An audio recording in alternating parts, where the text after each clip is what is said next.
Olá, meus amigos, estamos juntos mais uma vez para o nosso estudo em grupo das obras de André Luiz. Estamos estudando Missionários da Luz e hoje é o capítulo 17, Doutrinação. Terminavam os trabalhos de uma das reuniões comuns de estudos evangélicos quando uma entidade muito simpática cercou-se de nós, cumprimentando meu instrutor, que respondeu com espontânea alegria. Tratava-se de uma mãe afetuosa, que expôs sem rebuços as preocupações dolorosas que lhe assaltavam o espírito, solicitando o concurso valioso de Alexandre, logo após as primeiras palavras. Oh, meu amigo, até hoje permaneço em luta com o meu infortunado Marinho. Não obstante meus ardentes esforços, o pobrezinho continua prisioneiro dos poderes sombrios. Entretanto, esperançada agora em sua possível renovação, venho pedir-lhe a cooperação no serviço de auxílio à sua alma infeliz. Uma nova doutrinação? Interrogou o mentor solícito. Sim, disse a mãe angustiada, enxugando os olhos. Já recorri a diversos amigos que lhe colaboraram na oficina de trabalhos espirituais, onde conheço a sua atuação de orientador. E todos se prontificaram a prestar-me concurso fraterno. Nota em Marinho sinais de evidente transformação interior? Perguntou Alexandre. Ela respondeu num gesto afirmativo, com a cabeça, e prosseguiu. Há mais de 10 anos procuro dissuadi-lo do mau caminho, influenciando-o de maneira indireta. Por mais de uma vez já o conduzi a situações de esclarecimento e iluminação, sem resultado, como é de seu conhecimento. Agora, porém, observo-lhe as disposições algo modificadas. Não sente o mesmo entusiasmo ao receber as sugestões malignas dos infelizes, companheiros de revolta e desesperação. Sente inexprimível tédio na posição de desequilíbrio e, vezes diversas, tenho tido a satisfação de conduzi-lo à prece solitária, embora sem conseguir furtá-lo ao fundo de rebeldia. A venerável entidade imprimiu ligeira pausa à conversação, continuando em tom de súplica. Quem sabe terá chegado para ele o divino instante da luz íntima? Muito venho sofrendo por esse pobre filho, desviado da estrada reta, e é possível que o Senhor me conceda, presentemente, a graça de reintegrá-lo na senda do bem. Para esse fim, estou congregando as minhas afeições mais puras.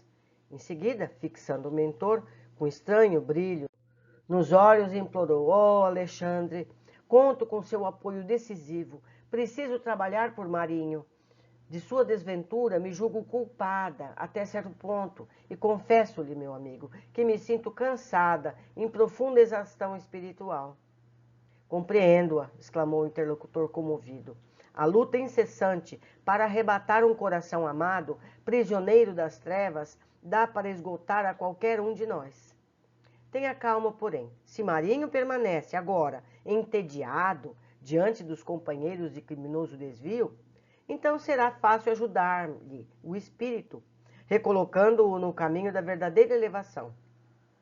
De outro modo, não me abalançaria do concurso ativo. Confie em nossa tarefa e façamos por ele quanto estiver ao alcance de nossas possibilidades. Tudo está pronto no campo preparatório? Sim, elucidou a respeitável matrona desencarnada. Alguns amigos me auxiliarão a trazê-lo, enquanto outros se encarregarão de ajudar Otávia, encaminhando-o convenientemente o assunto no agrupamento. Pois bem, concluiu Alexandre atencioso, na noite aprazada estarei presente, cooperando a favor dele, quanto seja possível. Depois de comovedores agradecimentos, estávamos novamente a sós. Porque a doutrinação em ambiente dos encarnados? Indaguei. Semelhante medida é uma imposição no trabalho desse teor? Não, explicou o instrutor, não é um recurso imprescindível. Temos variados agrupamentos de serviços do nosso plano, dedicados exclusivamente a este gênero de auxílio. As atividades de regeneração em nossa colônia estão repletas de institutos consagrados à caridade fraternal, no setor de iluminação dos transviados. Os postos de socorro e as organizações de emergência nos diversos departamentos de nossa esfera de ação conta com avançados núcleos de serviço da mesma ordem. Em determinados casos, porém, a cooperação do magnetismo humano pode influir mais intensamente em benefício dos necessitados, que se encontrem cativos nas zonas de sensação na crosta do mundo. Mesmo aí, contudo, a colaboração dos amigos terrenos, embora seja apreciável, não constitui fator absoluto e imprescindível. Mas, quando é possível e útil, valemo-nos do concurso de médiuns e doutrinadores humanos, não só para facilitar a solução desejada, senão também para proporcionar ensinamentos vivos aos companheiros envolvidos na carne, despertando-lhe o coração para a espiritualidade. O mentor fixou um sorriso e prosseguiu. Ajudando as entidades em desequilíbrio, ajudarão a si mesmos. Doutrinando, acabarão igualmente doutrinados. Satisfeito com as elucidações recebidas, passei a considerar o caso pessoal da terna entidade que nos visitara. Por que permaneceria um espírito iluminado em serviços consecutivos por alguém que se comprazia nas sombras? Seria justo acorrentar corações maternais a filhos impenitentes? O orientador, contudo, veio ao encontro das minhas interrogações, explicando. A dedicada amiga que nos visitou é uma pobre mãe em luta depois da morte física. A quem se refere essa intercessão? Perguntei. A um filho que foi sacerdote na crosta. Sacerdote? Indaguei profundamente surpreendido. Sim, esclareceu Alexandre. Os desvios das almas que receberam tarefas de natureza religiosa são sempre mais graves. Existem padres que, contrariamente a todas as esperanças de nosso plano, se entregam completamente ao sentido literal dos ensinamentos da fé.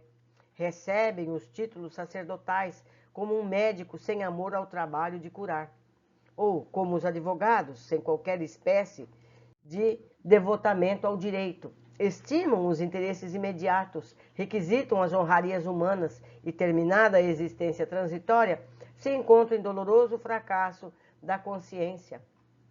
Habituados, porém, ao incenso dos altares e à submissão das almas encarnadas, não reconhecem, a maioria das vezes, a própria falência e preferem o encastelamento na revolta lamentável que o converte a gênios das sombras.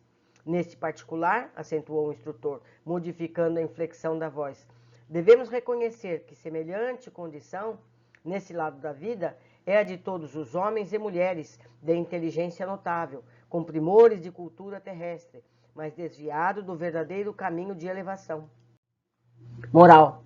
Comumente, as pessoas mais sensíveis e cultas criam um mundo que lhes é peculiar e esperam furtar-se à lei de testemunho próprio, no campo das virtudes edificantes, acostumado à fácil aquisição de vantagens convencionais da crosta.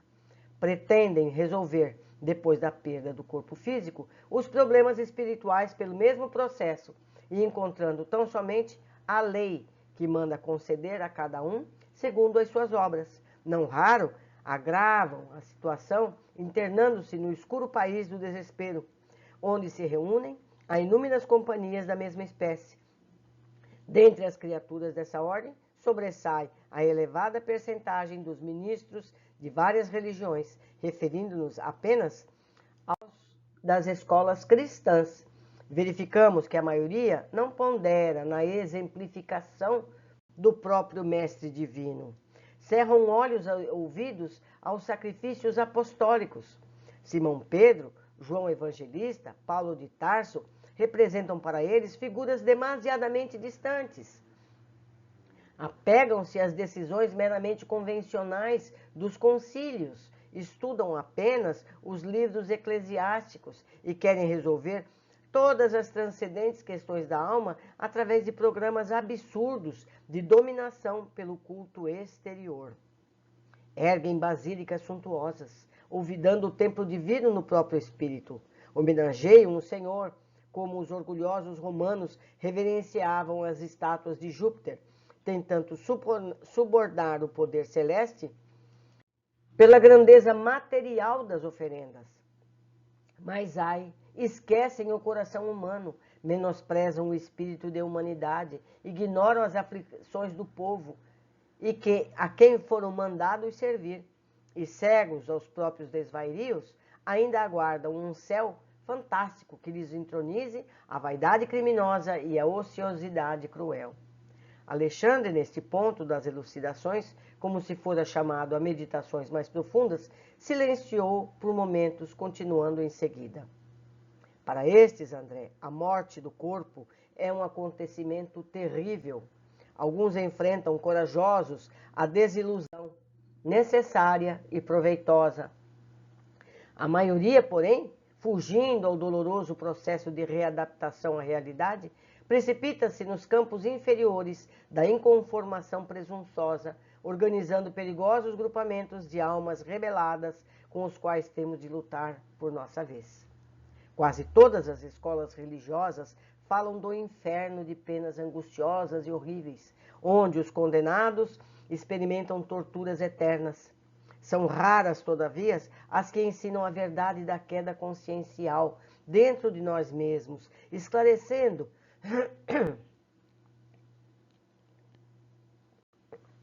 que o plano infernal e a expressão diabólica encontram início na esfera interior de nossas próprias almas. O orientador amigo fez novo intervalo e, depois de pensar a sós durante alguns instantes, considerou: você compreende, os que caem por ignorância aceitam com alegria a retificação, desde que se mantenham em padrão de boa vontade sincera. Os que se precipitam no desequilíbrio, porém, atendendo à sugestão do orgulho, experimentam grande dificuldade para ambientar a corrigenda em si mesmos. Precisam edificar maior patrimônio de humildade antes de levarem a efeito a restauração imprescindível. Observando que o mentor silenciara novamente, perguntei: mas se o erro voluntário pertence ao sacerdote, no caso em exame, como explicar o sacrifício materno? Alexandre não hesitou. Há renunciações sublimes em nosso plano, exclamou sensibilizado, dentro das quais companheiros existem que se sacrificam pelos outros através de muitíssimos anos. Mas, no processo sob nossa observação, a nossa amiga tem a sua percentagem de culpa. Na qualidade de mãe, ela quis forçar as tendências do filho jovem. Em verdade, ele renascera para uma tarefa elevada no campo da filosofia espiritualista. Contudo, de modo algum se encontrava preparado para o posto de condutor de almas. A genitora, entretanto, obrigou-o a aceitar o ingresso no seminário, violentando-lhe o ideal, e indiretamente colaborou para que o seu orgulho fosse demasiadamente acentuado, interpretando suas tendências para a filosofia edificante à conta de vocação sacerdotal. Impôs-lhe o hábito dos jesuítas, que lhe deslustrou com a vaidade excessiva. Claro que a nossa irmã estava possuída das mais santas intenções, todavia, sente-se no dever de partilhar os sofrimentos do filho. Sofrimentos, aliás, que ele mesmo ainda não chegou a experimentar em toda a extensão, em vista da crosta de insensibilidade com que a revolta lhe vestiu a alma desviada. Por que Alexandre fizesse uma pausa mais longa, interroguei. Mas se o filho foi conduzido a situação difícil, para a qual não se encontrava convenientemente preparado, será tão grande a culpa dele? O instrutor sorriu, em vista das minhas reiteradas arguições, e esclareceu. A genitora errou pela imprevidência. Ele faliu pelos abusos criminosos em oportunidade de serviço sagrado. Alguém pode abrir-nos a porta de um castelo por excesso de carinho, mas porque tenhamos obtido semelhante facilidade, não quer isso dizer a isenção de culpa, caso venhamos a menosprezar a dádiva, destruindo os tesouros colocados sob nossos olhos. Por isso mesmo, a carinhosa mãe está efetuando a retificação amorosa de um erro, enquanto o filho infeliz espiará faltas graves. Essa explicação encerrou a palestra referente ao assunto. Na noite previamente marcada, acompanhei o pequeno grupo que que procurou Marinho para auxílio espiritual. Constituía-se a nossa reduzida expedição apenas de 4 entidades: Alexandre, a genitora desencarnada, um companheiro de trabalho e eu. Com grande surpresa, vinha saber que esse companheiro nosso de nome Necésio, funcionaria na qualidade de intérprete junto ao sacerdote infeliz. Necésio fora igualmente padre, militante e mantinha-se em padrão vibratório acessível à percepção dos nossos amigos de ordem inferior. Marinho não nos veria, segundo me informou Alexandre, mas enxergaria o ex-colega, entraria em contato com ele e receberia nossas sugestões por intermédio do novo colaborador. Admirando a sabedoria que preside a semelhantes trabalhos de cooperação fraternal, seguia atenciosamente o grupo, que se dirigiu a uma igreja em construção antiga.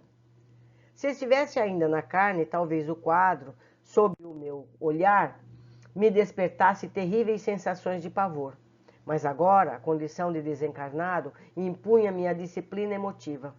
Enchia-se o templo de figuras patibulares. Inúmeras entidades dos planos inferiores congregavam-se ali, cultivando, além da morte, as mesmas ideias de menor esforço no campo da edificação religiosa. Alguns sacerdotes, envolvidos em vestes negras, permaneciam igualmente ao pé dos altares, enquanto um deles, que parecia exercer funções de chefia, comentava de um púlpito o poder da igreja exclusivista a que pertenciam, expondo com extrema sutileza novas teorias sobre o céu e a bem-aventurança. Assombrado, ouvi a palavra amiga de Alexandre, que me explicava gentilmente: não estranhe, os desesperados e preguiçosos também se reúnem depois da transição da morte física, segundo as tendências que lhes são peculiares, como acontece às congregações de criaturas rebeldes na crosta planetária. Os mais inteligentes e sagazes assumem a direção. Muitos males são praticados por esses infelizes inconscientemente. Oh, exclamei com espanto, como podem entronizar a ignorância a esse ponto? Quem poderia crer no quadro que observamos? Se forem criaturas informadas quanto à verdade, por que motivo ainda se entregam à prática do mal? Trata-se de ação maléfica, inconsciente, esclareceu o bondoso Alexandre.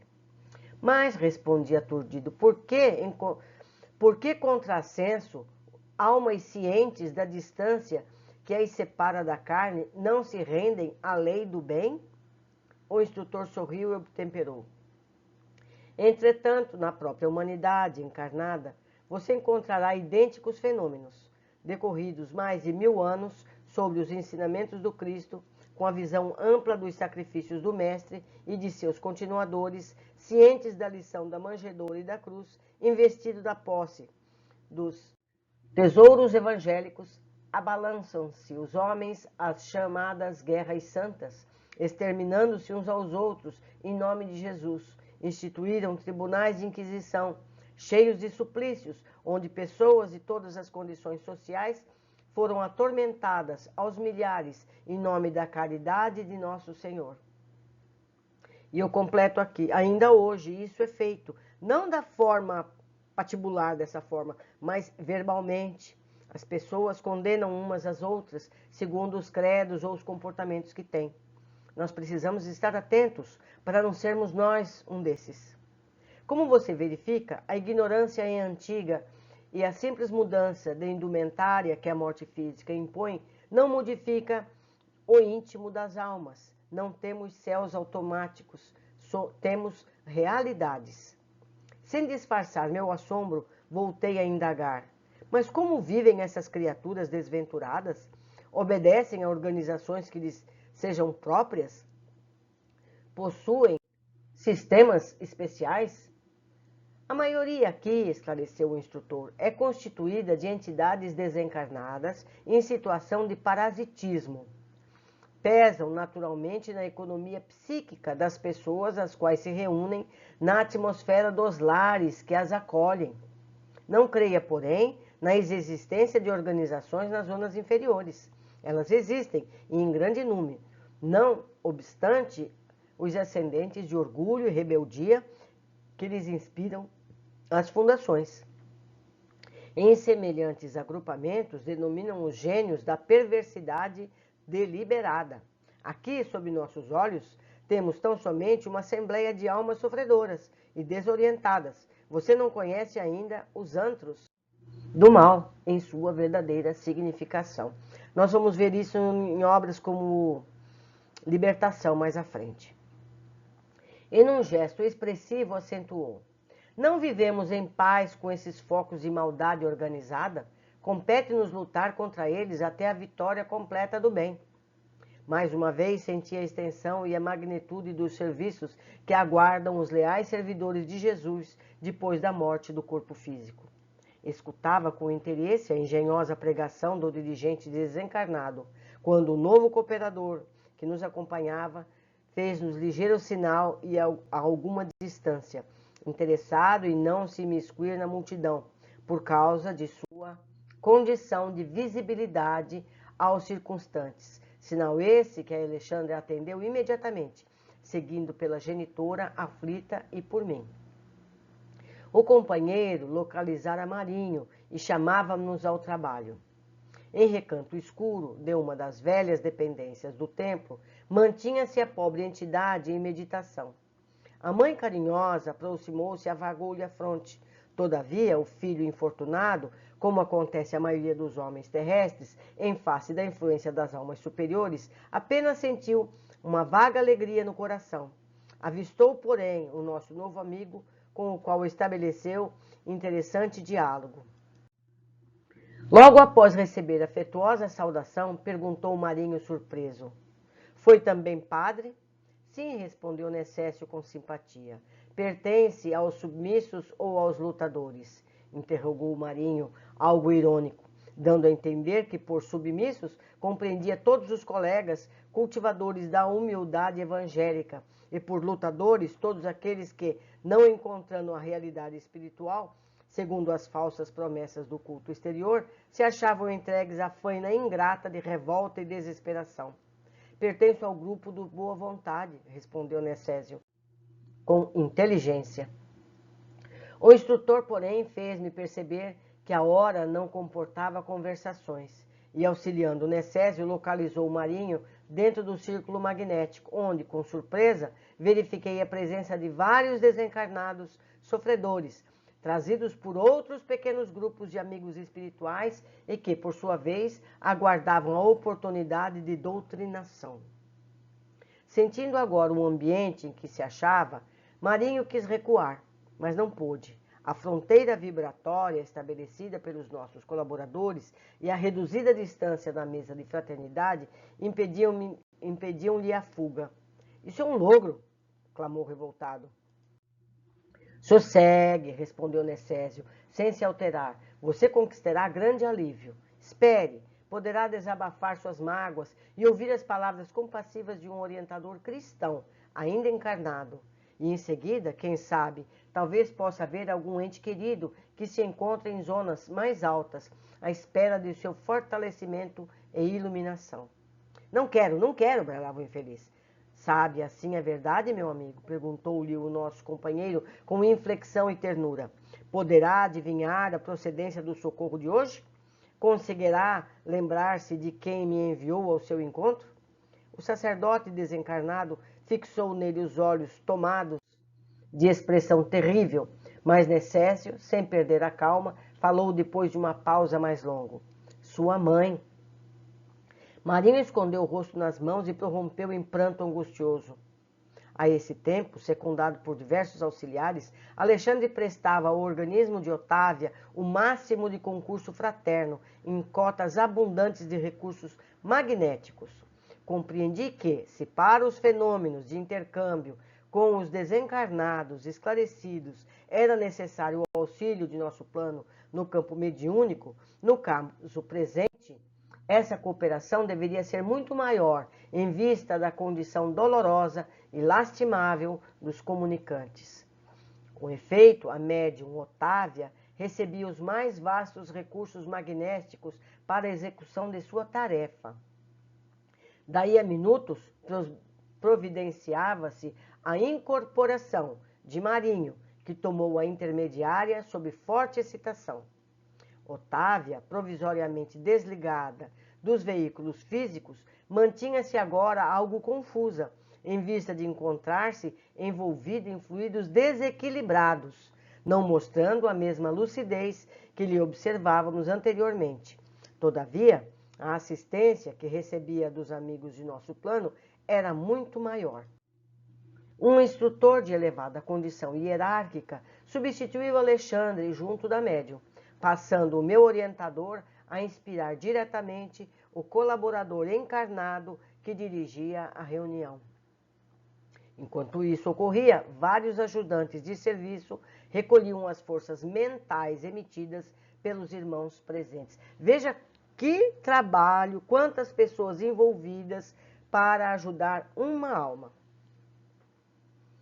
Inclusive, vou ler de novo o parágrafo. Enquanto isso ocorria, vários ajudantes de serviço recolhiam as forças mentais emitidas pelos irmãos presentes, inclusive as que fluíam abundantemente do organismo mediúnico e que, embora não fosse novidade, me surpreendeu pelas características diferentes com que o trabalho era levado a efeito. Não pude conter-me e interpelei um amigo em atividade nesse setor. Esse material, explicou-me ele bondosamente, representa vigorosos recursos plásticos para que os benfeitores de nossa esfera se façam visíveis aos nossos perturbados e aflitos, ou para que se materializem provisoriamente certas imagens ou quadros indispensáveis ao reavivamento da emotividade e da confiança das almas infelizes. Com os raios e energias de variada expressão, emitida pelo homem encarnado, podemos formar certos serviços de importância para todos aqueles que se encontrem presos ao padrão vibratório do homem comum, não obstante permanecerem distantes do corpo físico.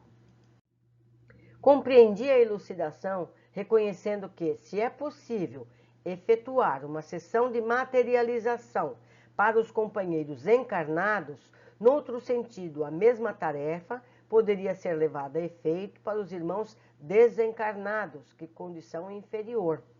Olha só que trabalho. Admirando a excelência e a amplitude das atividades dos nossos orientadores, fixei a minha atenção na palestra que se estabeleceu entre Marinho, incorporado em Otávia, e o doutrinador humano, orientado intuitivamente por Alexandre. A princípio, o sacerdote demonstrava imenso desespero e pronunciava palavras fortes que lhe denunciava a rebeldia. O interlocutor, contudo, falava-lhe com serenidade cristã, revelando-lhe a superioridade do evangelho vivido sobre o evangelho interpretado. A certa altura da doutrinação, percebi que Alexandre chamava a si um dos diversos cooperadores que manipulavam os fluidos e forças recolhidas na sala e recomendou-lhe que ajudasse a genitora de Marinho a tornar-se visível para ele. Notei que a senhora desencarnada, com os préstimos de outros amigos, atendeu imediatamente, ao passo que Alexandre, abandonando por momentos o seu posto junto ao doutrinador, aplicou passes magnéticos na região visual do comunicante, compreendendo então que ali se encontravam em jogo interessantes princípios de cooperação. A genitora, amorosa, resignava-se ao envolvimento em vibrações mais grosseiras por uns minutos, enquanto o filho elevaria a percepção visual até o mais alto nível ao seu alcance, para que pudessem efetuar um reencontro temporário de benéficas consequências para ele. Voltou Alexandre a fixar-se ao lado do dirigente e, com surpresa, ouvi que o amigo encarnado desafiava o exasperado comunicante, agindo francamente por intuição, com a sua voz quente de sinceridade no ministério do amor fraternal. Observa em volta de si, meu irmão, exclamava o doutrinador, comoventemente. Conhece quem se encontra ao seu lado? Foi então que o sacerdote lançou um grito terrível. Minha mãe, disse ele, alarmado de dor e vergonha. Minha mãe, por que não se renderam ao amor de nosso Pai Celeste, meu filho? Disse a genitora emocionada, abraçando-o. Chega de vãs discussões e de contendas intelectuais, Marinho. A porta de nossas ilusões terrenas cerrou-se com os nossos olhos físicos. Não transfira para cá nossos velhos enganos. Atenda-me, não se revolte mais, humilhe-se diante da verdade. Não me faça sofrer por mais tempo. Os encarnados presentes viam tão somente o corpo de Otávia, dominado pelo sacerdote que lhe era invisível, quase arrebentar-se de soluços atrozes, mas nós víamos além. A nobre senhora desencarnada postou-se ao lado do filho e começou a beijá-lo, em lágrimas de reconhecimento e amor. Pranto copioso identificava-os. Cobrando forças novas, a genitora continuou. Perdoa-me, filho querido, se noutra época induzi o seu coração à responsabilidade eclesiástica, modificando o curso de suas tendências. Suas lutas de agora me afligem a alma angustiada. Seja forte, Marinho, e ajude-me. Desvencilhe-se dos maus companheiros. Não vale rebelar-se. Nunca fugiremos à lei do eterno. Onde você estiver, a voz divina se fará ouvir no imo da consciência. Neste momento, observei que o sacerdote recordou instintivamente os amigos, tocando de profundo receio.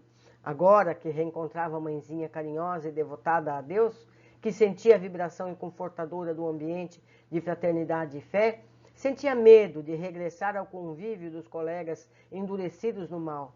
Apertou a destra materna, confiante, e perguntou: Oh, minha mãe, posso acompanhá-la para sempre? A entidade amorável contemplou-o com redobrado amor através do véu de pranto e respondeu: Por enquanto não, meu filho. Poderá você distanciar-se do desequilíbrio neste momento, quebrar todos os elos que o prendem às zonas inferiores, abandonando-as de vez. Entretanto, há que transformar sua condição vibratória, através de renovação íntima para o bem, mediante a qual é possível nossa reunião em breve, no lar divino. Não tenha receio, porém. Providenciaremos todos os recursos necessários à sua vida nova, desde que você modifique sinceramente os propósitos espirituais. Dê-nos a boa vontade fiel e Jesus vos auxiliará. Quanto ao resto, temos aqui um desvelado amigo que nos prestará sua valiosa colaboração.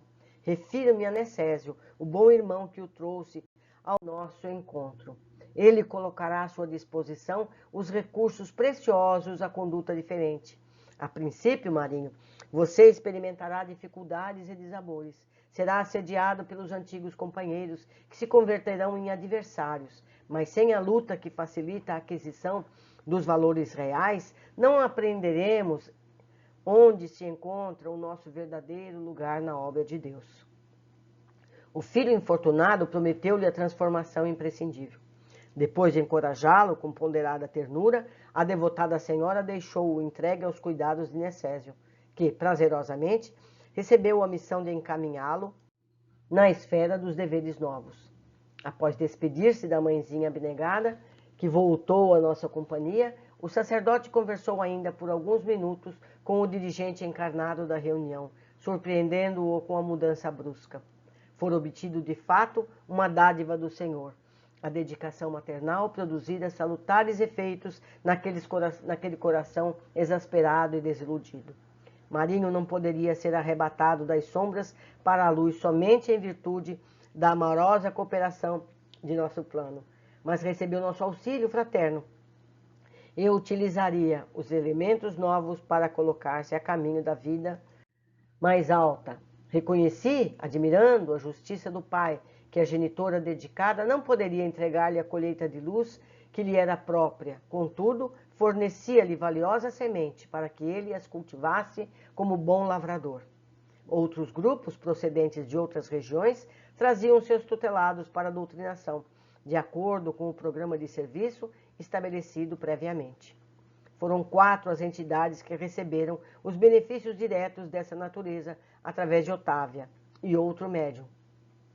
Em todos os casos, o magnetismo foi empregado em larga escala pelos nossos instrutores, salientando-se o que um pobre negociante que ainda ignorava a própria morte Demonstrando ele certa teimosia em face à verdade, um dos orientadores espirituais da condição hierárquica de Alexandre, impondo-lhe-se a vontade vigorosa, fê-lo ver à distância os despojos em decomposição. O infeliz, examinando o quadro, gritava lamentosamente, rendendo-se, por fim, à evidência dos fatos. Em todos os serviços, o material plástico recolhido das emanações dos colaboradores encarnados satisfez suficientemente. Não era mobilizado apenas pelos amigos de mais nobre condição, que necessitavam fazer visíveis os comunicantes. Era empregado também na fabricação momentânea de quadros transitórios e de ideias-formas que agiam beneficamente sobre o ânimo dos infelizes em luta consigo mesmos. Um dos necessitados, que tomara o médio sobre forte excitação, quis agredir os componentes da mesa em tarefa de auxílio fraternal. Antes, porém, que pusesse em prática o sinistro desígnio, vi que os técnicos de nosso plano trabalhavam ativos na composição de uma forma sem vida própria, que trouxeram imediatamente, encostando-a ao provável agressor. Era um esqueleto de terrível aspecto que ele contemplou de alto a baixo, pondo-se a tremer, humilhado, esquecendo o triste propósito de ferir benfeitores. Depois de trabalhos complexos de nossa esfera, terminou a sessão com grandes benefícios para todos. Dentro de mim germinavam novos mundos de pensamento. Os trabalhos havidos para cada caso particular constituíam lições diferentes para minha alma, e aturdido pela dilatação da luz que se fazia cada vez mais intensa e viva no meu círculo mental, reconheci que os gênios celestes poderiam trazer o mais belo e eficiente socorro aos espíritos da sombra, que, movidos de piedade e amor, conseguiriam instalar abundantes celeiros de bênçãos junto dos sofredores, mas que, de conformidade com a eterna lei, os necessitados só poderiam receber os divinos benefícios se estivessem dispostos a aderir por si mesmos aos trabalhos do bem. É interessante aprendizado. Podemos discutir muita coisa. Vamos lá.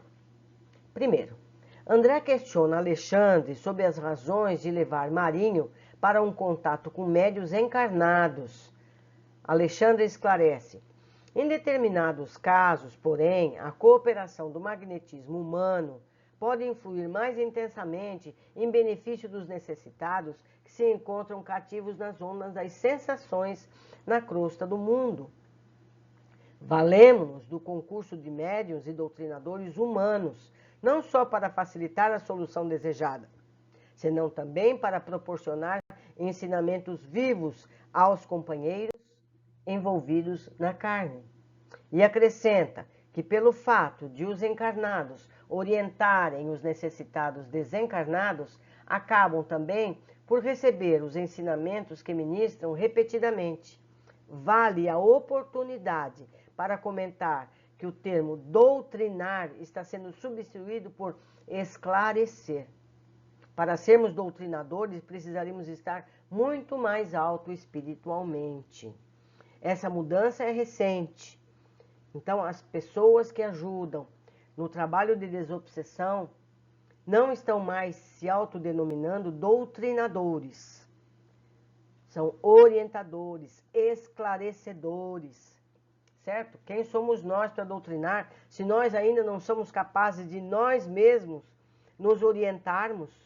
Nós não podemos dar o que não temos, não é? 2. Alexandre explana sobre a imprevidência humana, as ilusões relacionadas à divindade ilusória, a humanidade que barganha com os deuses esperando céus de benesse sem fim. Para estes, André, a morte do corpo é um acontecimento terrível, pois a realidade se apresentará nos primeiros momentos e a retomada do caminho certo é crivado de dores e arrependimentos das oportunidades perdidas. 3. Alexandre nos alerta para os hábitos religiosos. Isso serve para todos nós. Apegam-se às decisões meramente convencionais dos concílios estudam apenas os livros eclesiásticos e querem resolver todas as transcendentes questões da alma através de programas absurdos de dominação pelo culto exterior. E nós, espíritas, não estamos livres disso, que achamos que determinadas práticas resolvem tudo. Não resolvem. Essa mudança tem que ser de dentro para fora. A reforma íntima, tão falada, é o único caminho, não há outro. Certo? Que nos sirva a todos nós essa observação. Não só aqueles que têm hábitos repetitivos de culto. Certo? Orar tantas vezes tal oração. Certo? Nós não escapamos muito disso. Precisamos nos atentar. É o que eu digo a seguir. E nós, como temos agido no que se refere à nossa elevação pautada na religião? Seguimos cultos exteriores? Aproveitamos as oportunidades de exercício da fraternidade como Jesus nos orienta? Não adianta ficar estudando o Evangelho se a gente não pratica o Evangelho. Exercitar o que o Evangelho nos ensina. Isso que é importante, mais do que saber de cor as passagens, não é? 4. Esclarece ainda que os padecimentos pós-desencarne são fruto de nossas culpas. Todos conhecemos as leis, apenas as negligenciamos. Muitos se auto-enganam com as professas equivocadas de compra dos céus através de ritos ou penitências e depois da descoberta. E nos diz quanto às religiões terrenas. São raras, todavia, as que se ensinam a verdade da queda consciencial dentro de nós mesmos, esclarecendo que o plano infernal e a expressão diabólica encontram início na esfera interior de nossas próprias almas. Nós vamos vivenciar no pós-vida física aquilo que nós acreditarmos em nossa cabeça. Então vamos atualizar o nosso entendimento. 5. No caso em estudo, Alexandre diz que a mãe tem certa parcela de culpa. Na qualidade de mãe, ela quis forçar as tendências do filho jovem. Isso mostra que nos tornamos responsáveis pelas interferências que fazemos às pessoas que nos rodeiam, não só aos filhos, a todas as pessoas. É comum pais obrigarem carreiras aos filhos, proibir ou estimular casamentos, entre tantas outras possibilidades. Atitudes que podem desviar programas reencarnatórios, levando a quedas ou perdas de oportunidades. É tão comum tudo isso. Não faça, não vá, faça isso, faça aquilo. Nós não temos conhecimento do plano traçado para as pessoas. 6. No dia da tentativa de contato com Marinho, nos explica Alexandre que Marinho não nos veria, segundo me informou Alexandre, mas enxergaria o ex-colega, entraria em contato com ele e receberia nossas sugestões por intermédio do novo colaborador. Marinho não daria ouvidos à mãe ou a Alexandre, que, se quisessem, seriam vistos e ouvidos, mas daria ouvidos ao colega que tinha as mesmas vivências que ele. A espiritualidade usa frequentemente caminhos indiretos para atingirem os objetivos. 7. Enchia-se o templo de figuras patibulares. Inúmeras entidades dos planos inferiores congregavam-se ali, cultivando, além da morte, as mesmas ideias de menos esforço no campo da edificação religiosa. Observamos, por nossa vez, que também não vemos tudo o que nos rodeia. Muitos morrem e permanecem nos mesmos lugares, vivendo rotinas que não os levam a nada além do mesmo engano. Quando entramos em lugares seculares, temos sempre que ter em mente tudo que os espaços já presenciaram. Quanto a nós, precisamos sempre nos esclarecer, ter a mente aberta às luzes do conhecimento e evitar nos fecharmos em dogmas ou ideias limitadoras do crescimento para não sermos nós os futuros prisioneiros de ideias enganosas. 8. André está aturdido com o que vê, e Alexandre esclarece que ainda hoje há quem cometa os mesmos erros, usar conhecimento evangélico para defender ideias equivocadas, guerras santas, promessa de céus a troco de dádivas monetárias, perdão por simples confissões, entre tantas outras deturpações dos exemplos de Jesus. A simples mudança de indumentária que a morte física impõe não modifica o íntimo das almas. Não temos céus automáticos, temos realidades. Ainda hoje há pessoas que acham que tem sempre que pagar alguma coisa aos lugares religiosos a que frequentam. Não é o dinheiro. A gente tem que dar de si. Esses ambientes religiosos, sejam de que religião for, precisam ser varridos, precisam ser arrumados, não é verdade? Precisa que se faça cestas para os carenciados. Existe trabalho para todas as pessoas, nós precisamos dar de nós, das nossas horas, e não dinheiro. Foi um momento que Jesus perdeu a paciência, em tese, né? Disse, quanto aos vendilhões do templo. Se o dinheiro entra por um lado, Jesus sai pelo outro. Não é verdade? Então, as necessidades dos locais religiosos têm que ser supridas pelo trabalho de cada um. Não dando dinheiro diretamente. Se precisa, esse mês eu posso pagar a conta de luz. É uma coisa direta. Você não vai dar para uma caixa para ir um administrador resolver o que vai fazer com aquele dinheiro. Não é assim que se faz. A gente faz a tarefa, a gente dá de nós para o templo.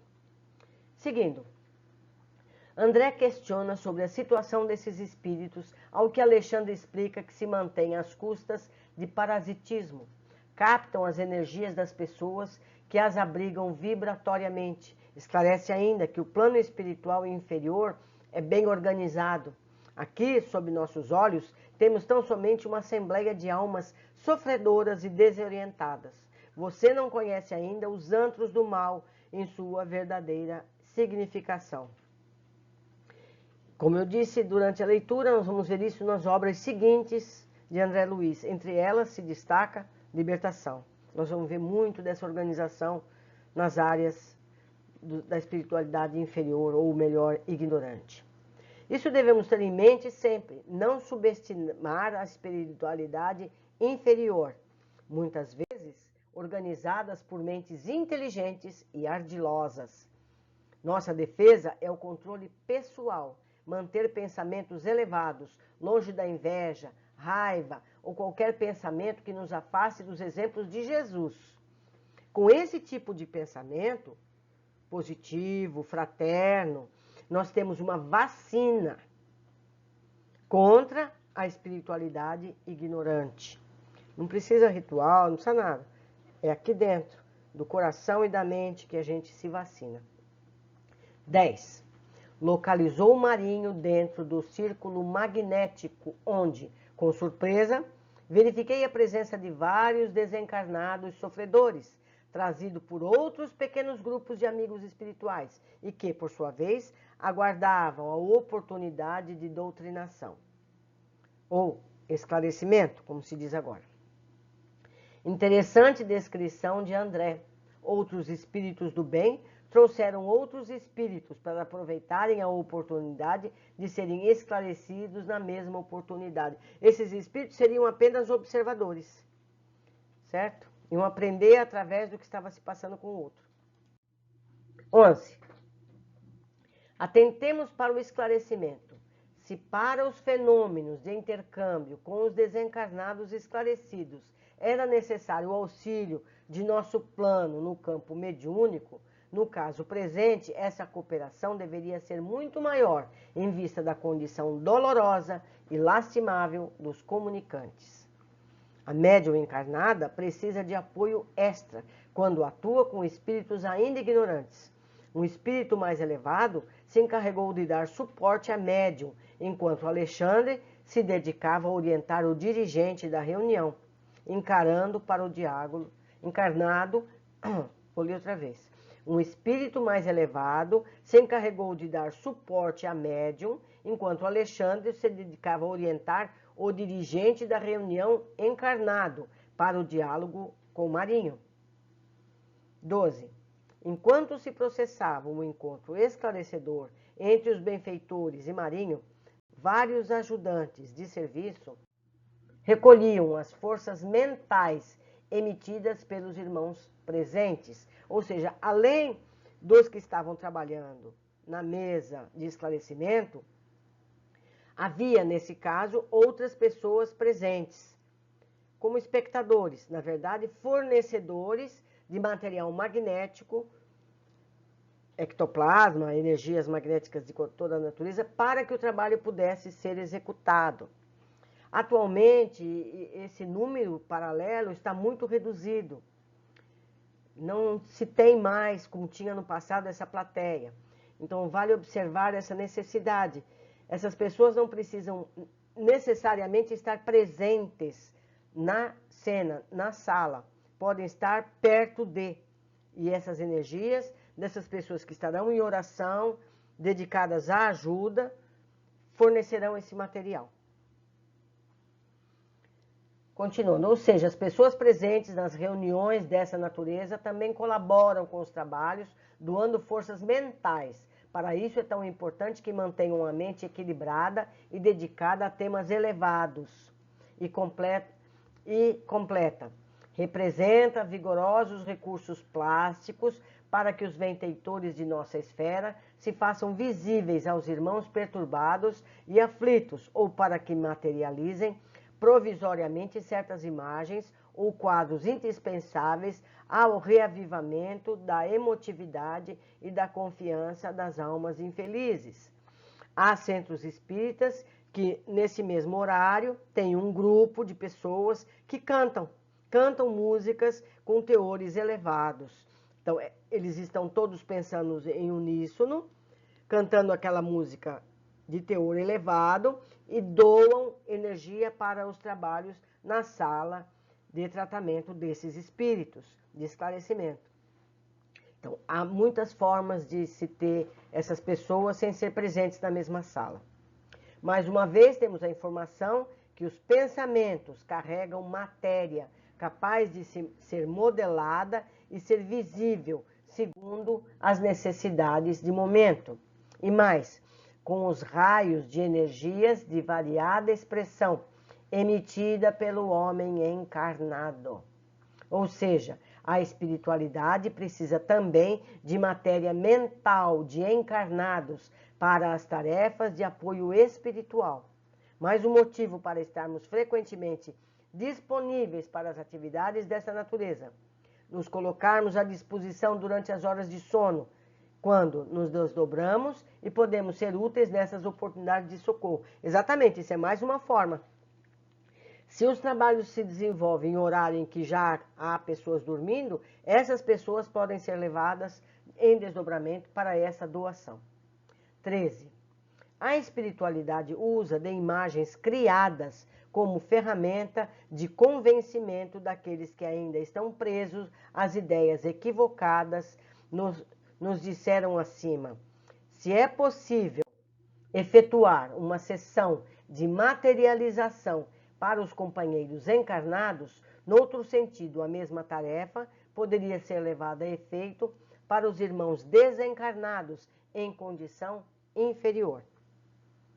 Vimos que tal material recolhido dos presentes pode ser usado como reveladora na figura materna que até então estava invisível para o filho rebelde. O diálogo com a mãe foi capaz de tirar Marinho do jugo anterior, mas dependeria dele trilhar a estrada da regeneração. Os amigos espirituais podem ajudar, mas cabe a ele o esforço de crescer para a luz. A ele e a todos nós, né, meus amigos? Todos nós. Cabe a cada um de nós o trabalho para nos elevarmos. Não há quem possa fazer isso por nós.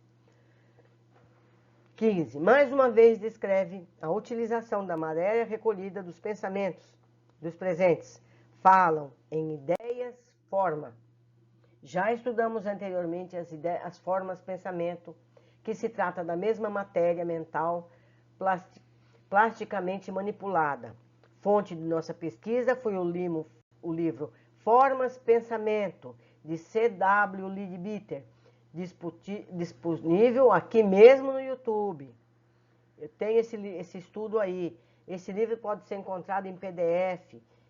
Se ninguém encontrar, procurem por mim através de meu e-mail, eni5252@gmail.com. Esse Eni é com Y.